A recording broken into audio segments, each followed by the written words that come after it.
la ética judía, exactamente. Y vamos a hablar un poquito, Besat Hashem, de en qué consiste la ética judía, a diferencia de las otras éticas del mundo.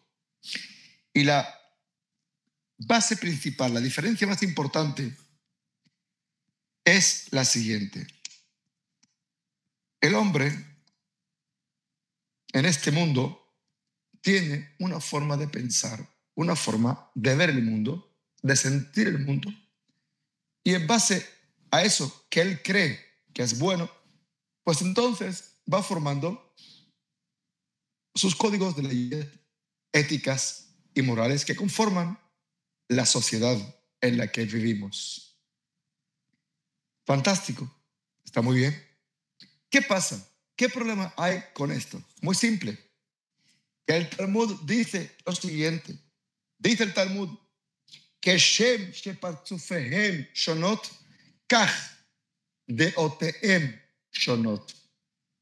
Así, de la misma forma que la cara de cada hombre, la cara de cada mujer, la nariz de cada hombre, la nariz de cada mujer, los rasgos físicos de cada hombre y los rasgos físicos de cada mujer son diferentes, porque no existen dos hombres o dos mujeres iguales. Incluso los chinos o los japoneses que nos parecen iguales son diferentes. Entonces dice el Talmud, así como tú ves que físicamente somos diferentes los unos de los otros, también nuestra forma de pensar es diferente. Cada hombre, cada mujer tiene una forma de pensar y de ver el mundo muy particular, muy particular. Y tú lo ves en tu casa, en tu hogar, con tu esposa, con tu esposo. Tú piensas así y ella piensa diferente. Distinto. ¿Por qué? Porque ocurre algo fabuloso, genial, colosal, maravilloso, que es cada uno y uno de los seres que Hashem ha creado, lo ha creado uno y único como él, como Hashem Itbaraj. Dicen otros sabios que Hashem creó a Adán solo, para hacernos entender que cada uno de nosotros, descendientes de Adán, también somos uno solo en la creación. ¿Por qué? Muy simple, porque mi forma de ver la vida, de entender la vida, de sentir la vida, es diferente. Es una y única. Y eso es muy bonito, porque nuestros sabios dicen consecuentemente que todos y cada uno de nosotros hemos de decir, para mí, Dios creó el mundo. Bishbili nibra haolam. Para mí, Dios creó el mundo, así como Dios creó el mundo para Adam Arishon y Javá, para el primer hombre y su esposa Javá, que en ese momento inicial, original, eran dos en un solo cuerpo. Lo mismo, nosotros, sus descendientes, hemos de entender que este mundo, Akadosh Baruj Hu lo creó para mí, porque no hay otro como yo en toda la tierra. Y por eso nuestros sabios dicen y nos advierten, mira este mundo tan maravilloso que he creado para ti, ten cuidado, pon atención, no lo destruyas con tus malos actos. Porque este mundo, aunque tú no lo creas, fue creado para ti. Sí, para ti. Entonces, está esto muy bonito. Por supuesto, nos da un sentido de protagonismo muy, muy grande. O sea, realmente yo soy protagonista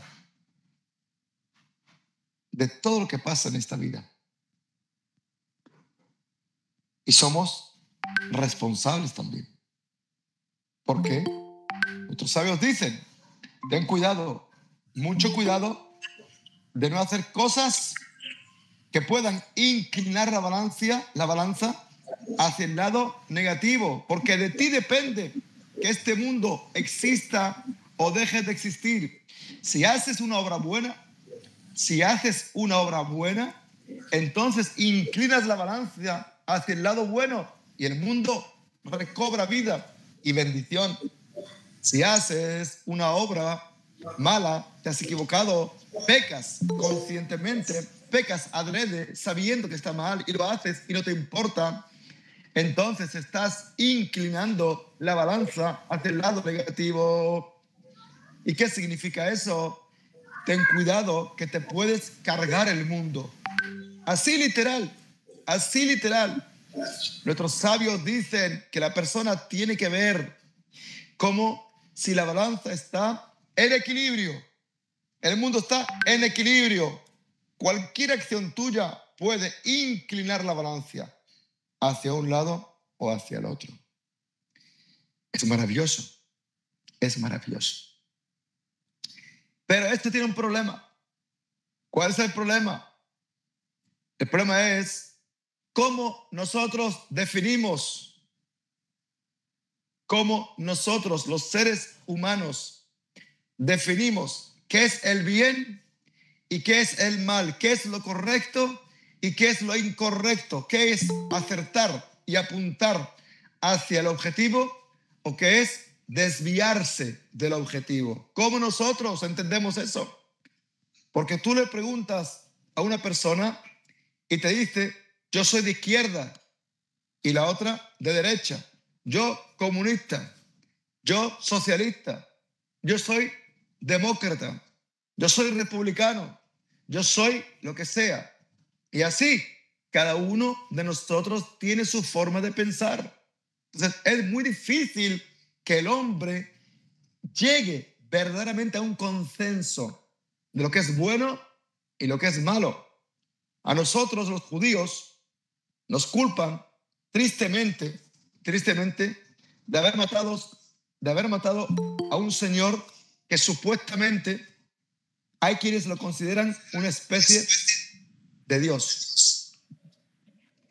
Y yo les digo, hay un micrófono por ahí sonando, suena mal, suena la voz. A ver ahora. Ok, perfecto.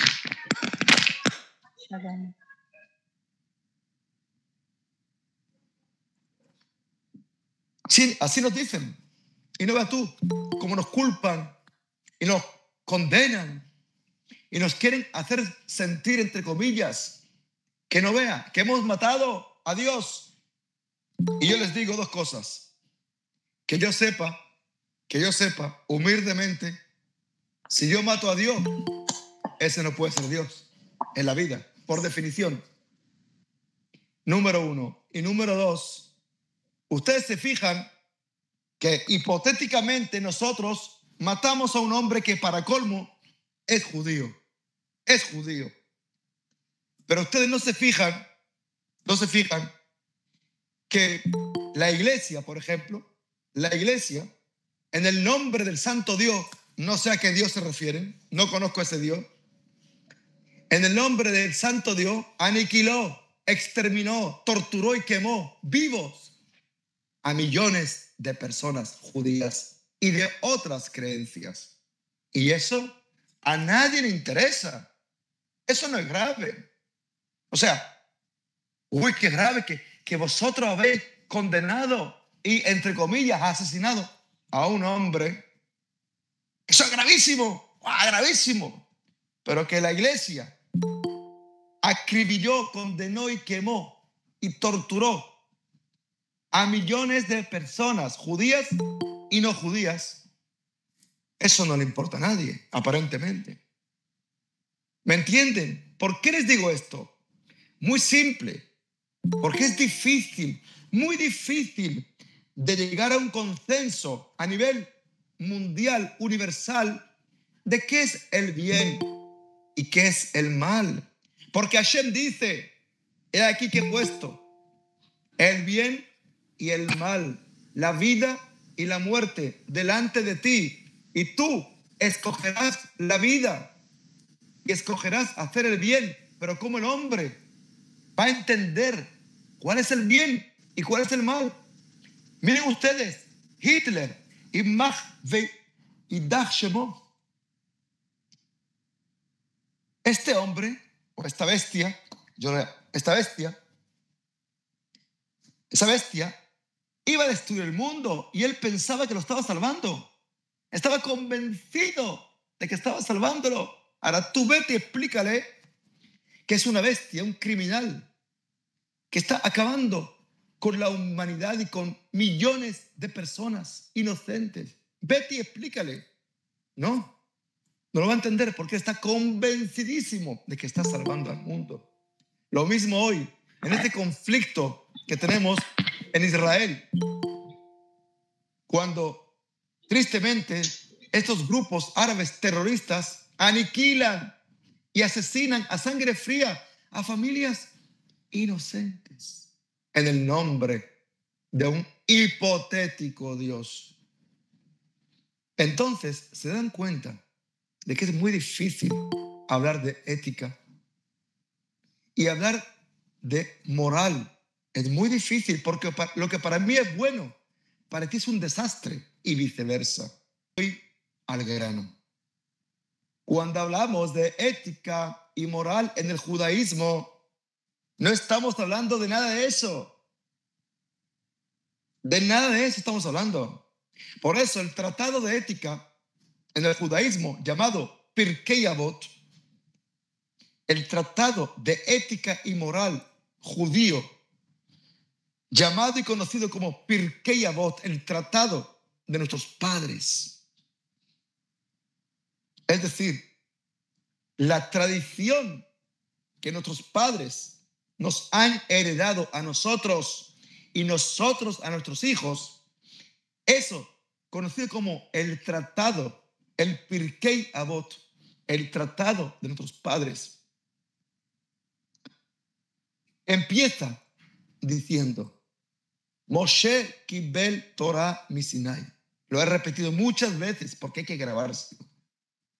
Moshe Kibel Torah Misinai, Moshe Rabbenu, el profeta Moisés, recibió la Torah en el monte de Sinaí a los ojos de todo el pueblo de Israel. Y nadie sabe dónde está Moisés enterrado. Nadie.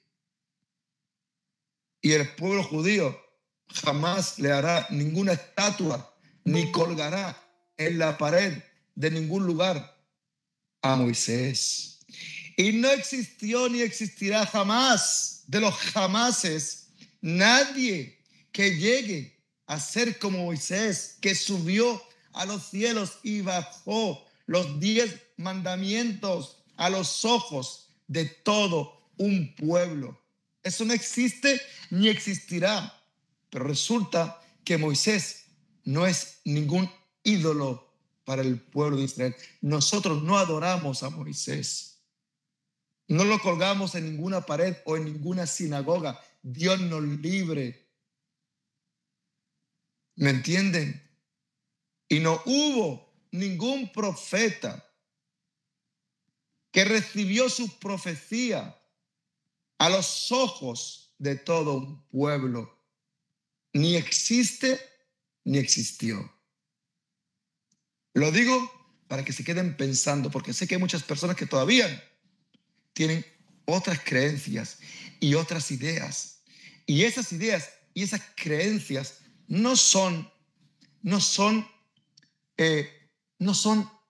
las correctas. A mí no me gusta meterme en la vida de absolutamente nadie, pero es mi obligación que si estamos en un curso o en una charla, en este caso, de judaísmo, pues tenemos que enfocar la verdad con respeto, con cariño, con amor.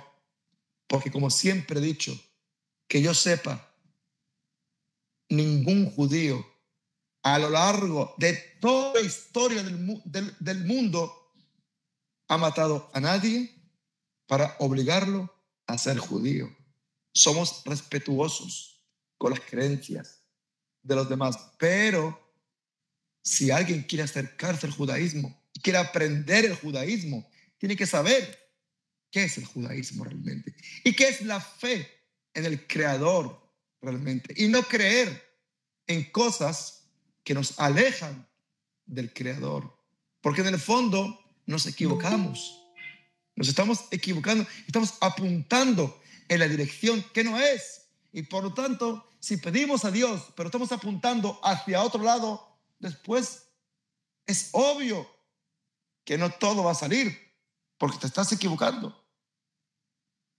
Por ello, nuestro tratado de Pirkei Avot, ética y moral judía, empieza diciendo que sepas una cosa y tengas clara una cosa. Los valores del judaísmo no son fruto del entendimiento humano, de lo que el hombre entiende que es bueno o es malo. No, sino que la ética y la moral judía son valores divinos establecidos por Dios para toda la humanidad. ¿Y entendieron la gran diferencia? ¿Entendieron la gran diferencia?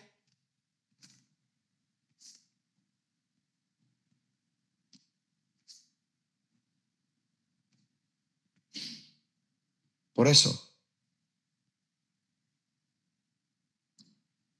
la persona que estudia la Torá no se puede confundir nunca en la vida, porque él sabe y tiene claro que un valor que atenta contra los valores de la Torá, ese valor simplemente está equivocado, punto y final. Lo llamen como quieran llamarlo.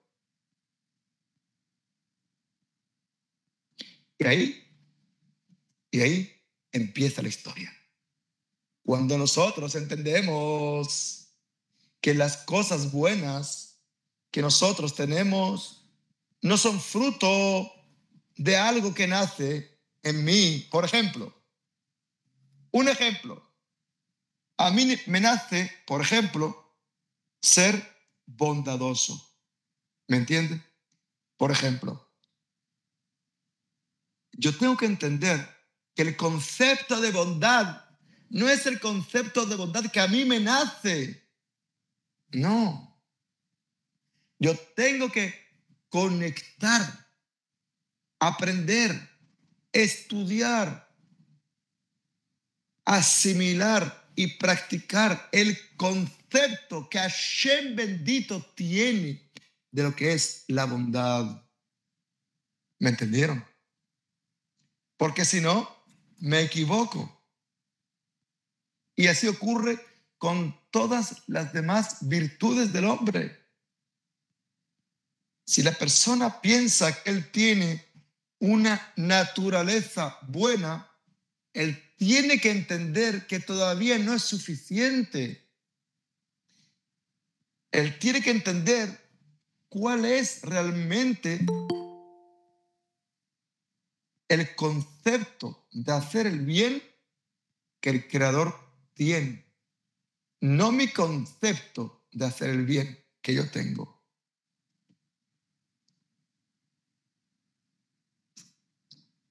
Ustedes saben que yo estoy en Caracas ahora porque me nació un nieto. Y este nieto se llamó Reubén Daniel. Reubén por un servidor y Daniel por el bisabuelo de mi nuera. El bisabuelo de mi nuera, que se llamaba Daniel.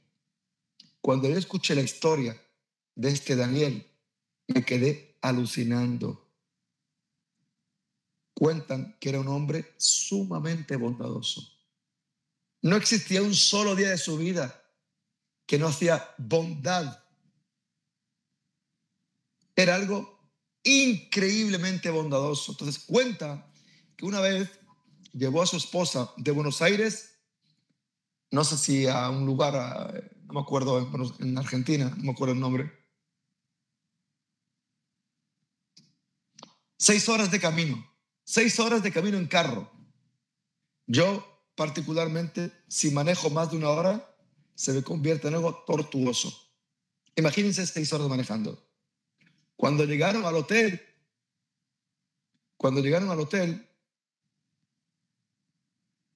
la esposa, su esposa, le dijo a él: oye, qué pena, mire qué bonito, qué lugar más grande, qué apartamento más grande tenemos aquí.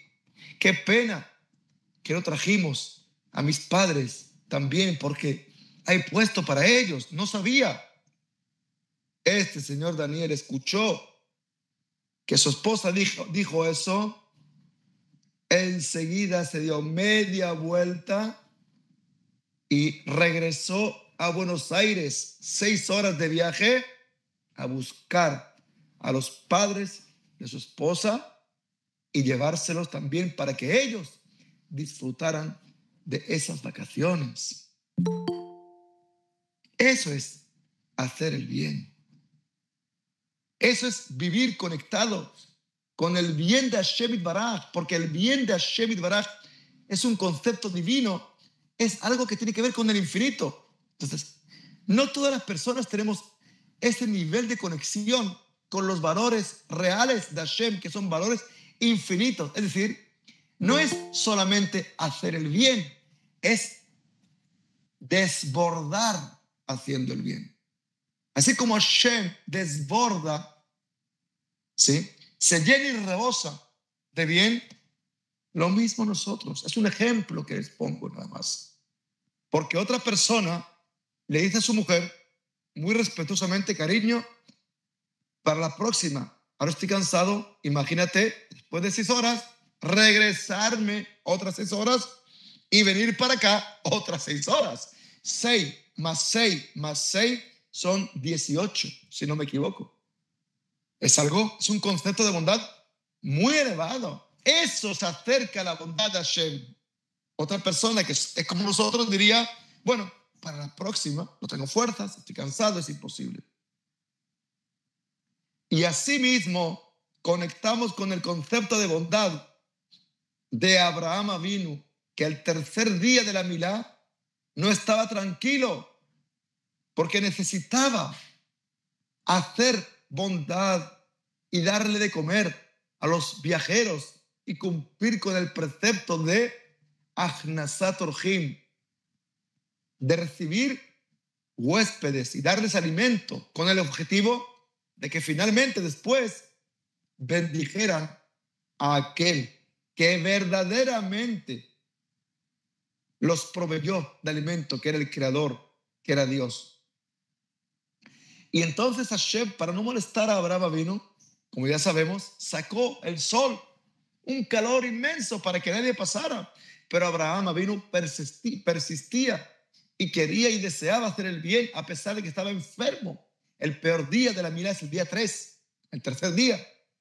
Y cuando Hashem Yitbaraj vio que Abraham Avinu, su verdadero sufrimiento no era el dolor de la milá, de la circuncisión, sino el sufrimiento de no tener la posibilidad de hacer gesed, de hacer bondad, ese era su sufrimiento. ¿Qué hizo Hashem Yitbaraj?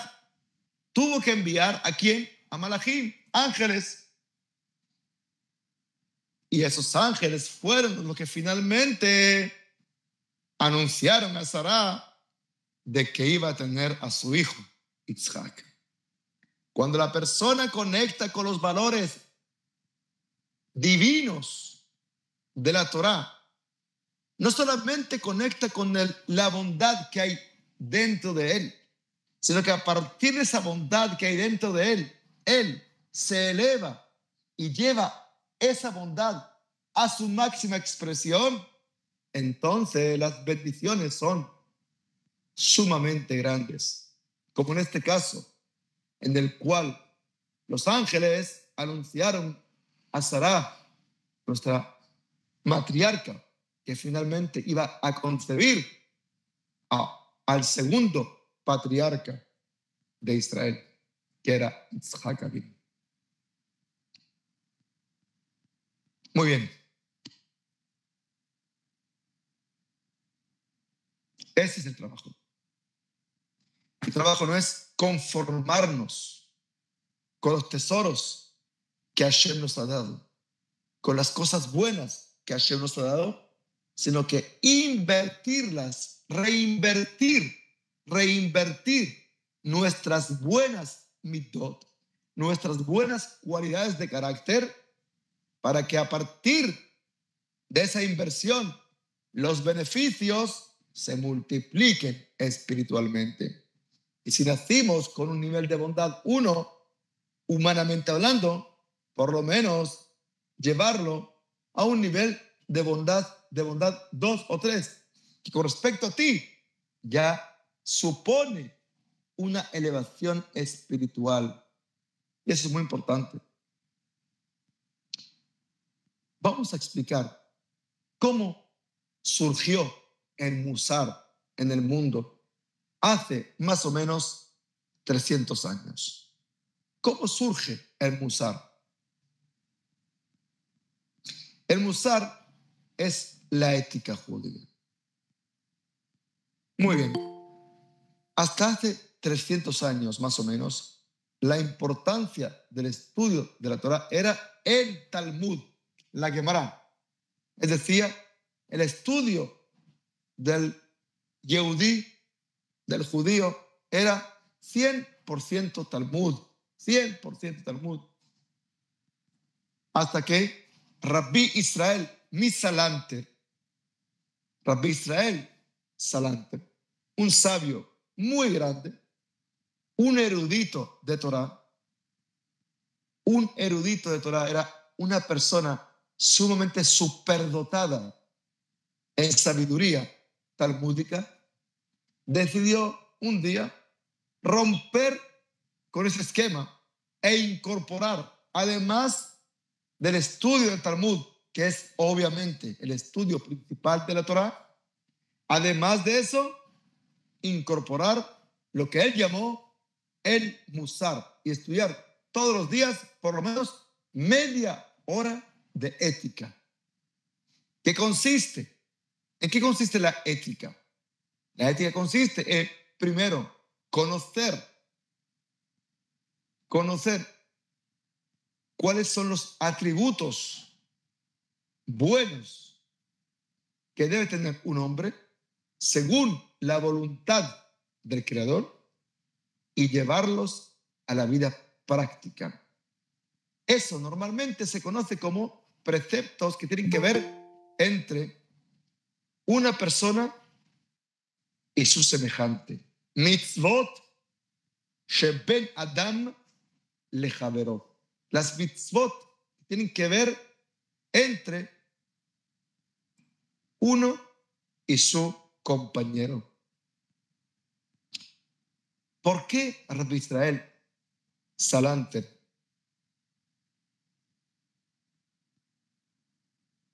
incorpora el Musar? ¿Por qué? Porque ocurrió un incidente que lo hizo pensar muchísimo.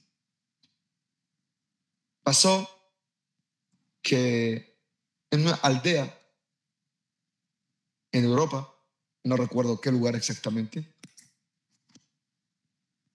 había un zapatero, un humilde y pobre zapatero que se dedicaba toda su vida a hacer zapatos. Y era muy humilde. Por H o por B, la suerte, entre comillas, le sonrió y se enriqueció. Se hizo una persona muy rica, muy rica. De ser una persona pobre a ser una persona muy rica. Y con el pasar de los años, su hija se iba a casar con el hijo del rab de la ciudad. Ok, una boda muy bonita, preciosa, mucha gente. Y empieza la boda.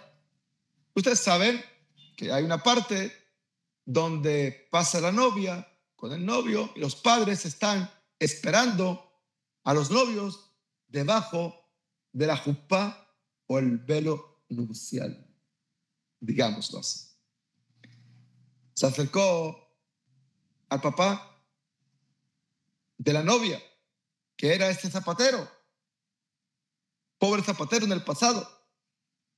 Y esta persona, lleno de envidia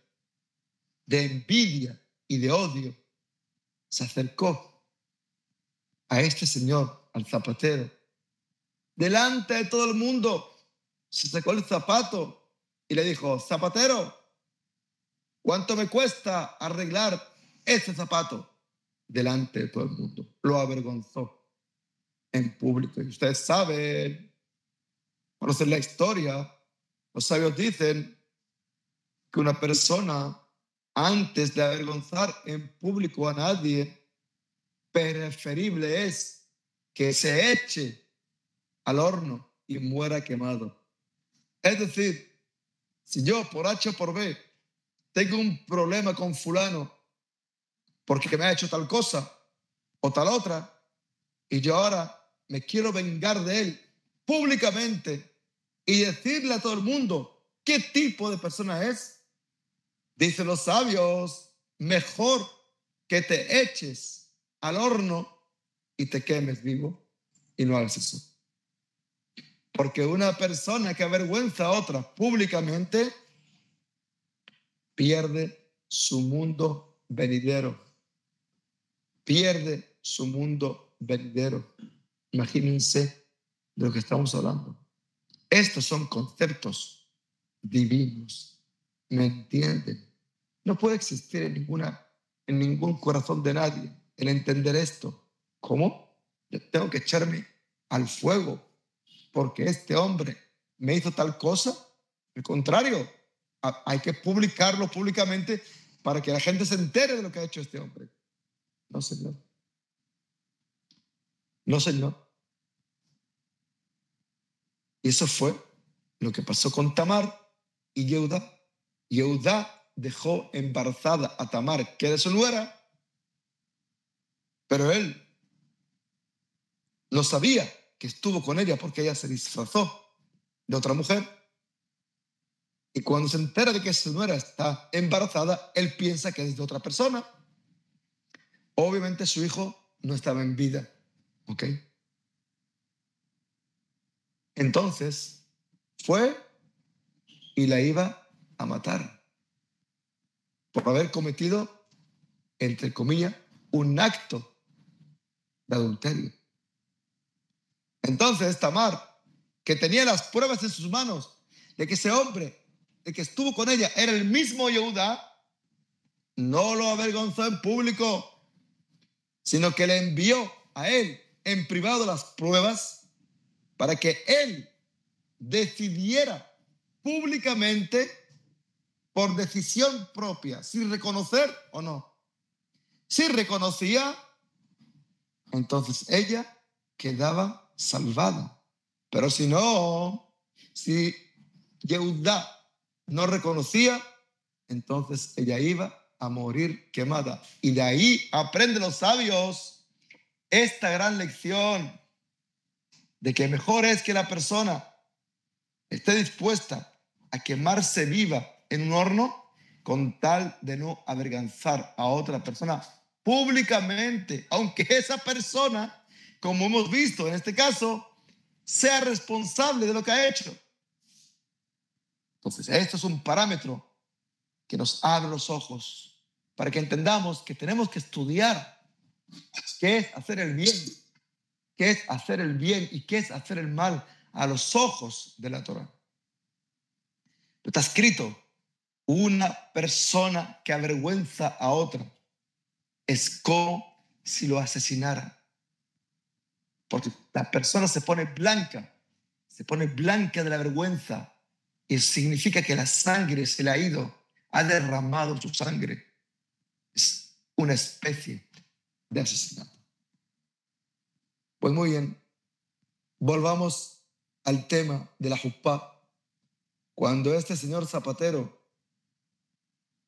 vio el bochorno, la vergüenza, enseguida se enfermó y al cabo de unos días murió del sufrimiento y la vergüenza que este sujeto le había hecho pasar por ser envidioso, por ser rencoroso. Nuestros sabios dicen, y esto es muy importante, no existe que una persona pueda tocar nada de otra persona si eso no le pertenece. Muchas personas dicen, no, es que este ha hecho esto y me ha perjudicado aquí y me ha perjudicado allá. Nadie te va a perjudicar a ti. Nadie. Nadie te puede quitar nada, absolutamente nada, si realmente eso no le toca a él. Ahora bien, explico. El Zohar HaKadosh dice, no sé si lo expliqué ya o no, lo voy a repetir. El Zohar HaKadosh dice, cuando hablamos de la reencarnación, si viene una persona y te arrebata algo, un dinero, de manera injusta, y tú vas a los jueces de Israel para que ellos decidan y den el veredicto, y esa persona te devuelva lo que te ha quitado. Dice el Zohar HaKadosh, puede ser que según las leyes, el código de leyes judía, puede ser que no logres alcanzar tu propósito. ¿Por qué? Porque no hay suficientes testigos o porque las pruebas que tiene no son lo suficientemente claras según la Torá. Y finalmente, este estafador que te estafó no te devuelva la plata. Dice el Zohar HaKadosh, cuando salgas de ese juicio y los jueces de Israel digan que no tienen prueba y por lo tanto tienes que quedarte sin eso, tienes que saber que HaKadosh Baruj Hu es justo y lo que pasa es justo, y si él permitió que eso pasara es justo. Y entonces entender que quizás en una vida anterior, en una reencarnación anterior, que obviamente, ¿quién se acuerda de eso? Tú a él le quitaste un dinero y viniste ahora a esta vida para devolvérselo. Entonces, en lugar de enojarte, en lugar de culpar a los jueces, en lugar de sentirte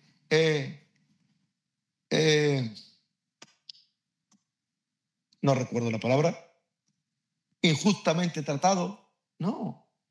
Hay que decir gracias a Hashem que por fin le he devuelto a este señor lo que es suyo y lo que yo quizás le arrebaté a él en vidas anteriores. Gracias a Hashem, gracias a Hashem, gracias a Hashem. Pero dice el Zohar, eso por tu parte.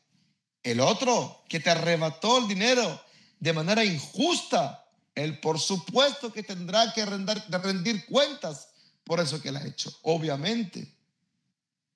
¿Me entendieron? Por eso, si yo pienso que a mí me corresponde algo, no he de tomarlo por las malas, sino que he de esperar a que Hashem Yitbaraj lo disponga y obtenerlo por las buenas de manera justa, porque si no, si lo obtengo de manera equivocada, entonces, aunque sea mío, voy a tener que rendir cuentas al Creador después de 120 años de vida. Entonces, cuando Rabbi Israel Bisalanter vio cómo ocurrió eso en la generación, culpó a los sabios. ¿Cómo los sabios no educaron a estas personas a honrar y respetar al prójimo? Como los sabios no inculcaron a estas personas el no codiciar, que es uno de los 10 mandamientos.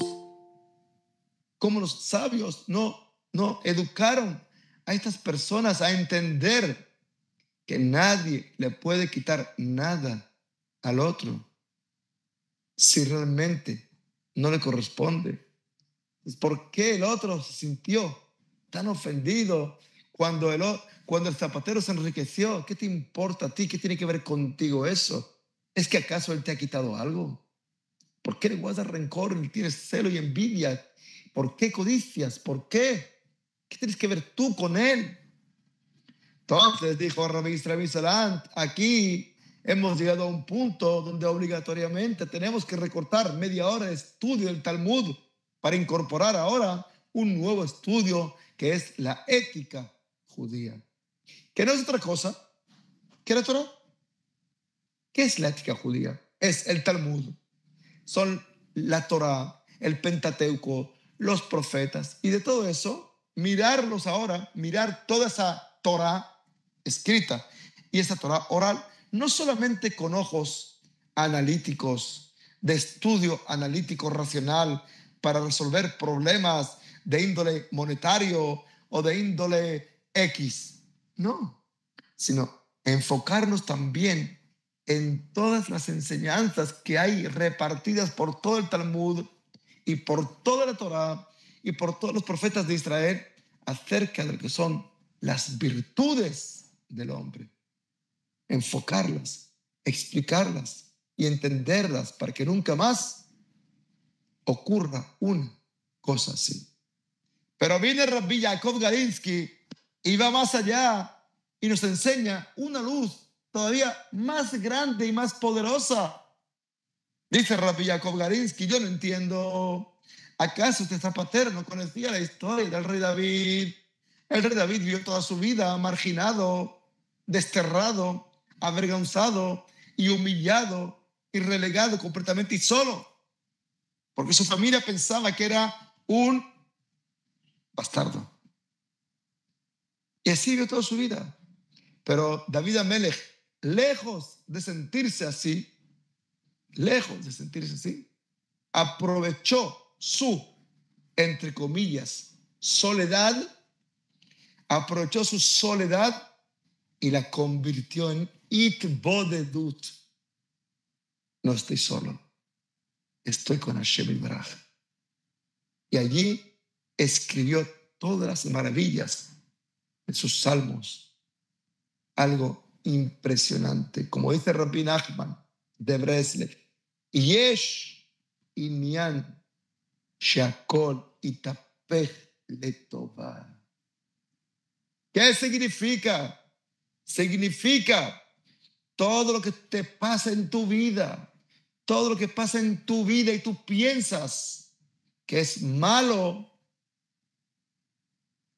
Hashem está esperando a que tú lo voltees para bien y que hagas de tu soledad itbodedut, de tu sufrimiento, un libro de salmos. Eso es lo más maravilloso que existe en este mundo. Entender eso. Eso es Purim. Purim. Los dados de Amán a Rasha, que quiso destruir a Mordejai, Esther y a todo el pueblo de Israel. Echó los dados. ¿Y qué salió de los dados? Le salió el 1-3-3, que es Agag. Agag es Amalek, porque Amán era descendiente de Amalek, que es la esencia del mal en sí mismo. El mal en el nombre del mal, no disfrazado de bien, como hoy en día, que el mal se disfraza de bien. No, Amalek es el mal en el nombre del mal sin justificación. Entonces este Amán echó los dados para ver qué día iba a ser el día que desde los cielos decretaron que pueden destruir al pueblo de Israel. Está escrito que le salió el 1-3-3. 1-3-3 es Agag. Agag es Aleph 1, Gimel 3, Gimel 3, Agag. Es decir, Amalek. Él era descendiente de Amalek y dijo, aquí está la señal de los cielos. que ahora viene la fuerza y el poder de Amalek y por fin vamos a extinguir al pueblo de Israel.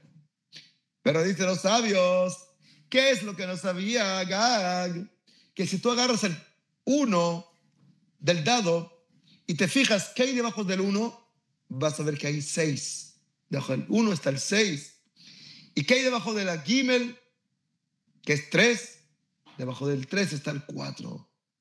Entonces es 6, 4, 4, que es David. Debajo de Agag está David, David Amelech, el rey David, del cual vendrá la redención final y el Mesías Tzidkenu, y redimirá a este mundo pronto en nuestros días. Amén, de amén, por caminos de misericordia y de paz. Dice Rabbi Nachman, en tu vida voltea los dados. Cuando veas a Agag, tienes que saber que si volteas los dados, si volteas lo que estás viendo y no te dejas llevar por lo que estás viviendo, y en lugar de decir, ay, lo que me pasa, esto es un desastre, esto es una catástrofe, ¿cómo salgo de aquí? No puedo más, voy a tirar la toalla, esto es una injusticia. No, estás viendo a Agag, voltea los dados. Voltea los dados. Yesh inyan shakol hitapech letová.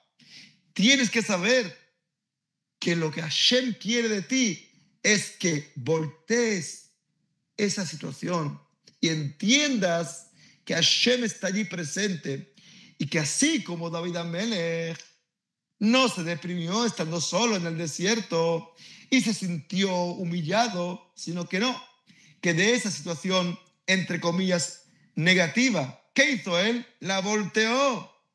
Y de estar solo, pasó a hacer itbodedut.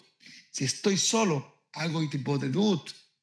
No me quedo en soledad, al contrario, utilizo esta soledad para aislarme, entre comillas, y estar con Dios.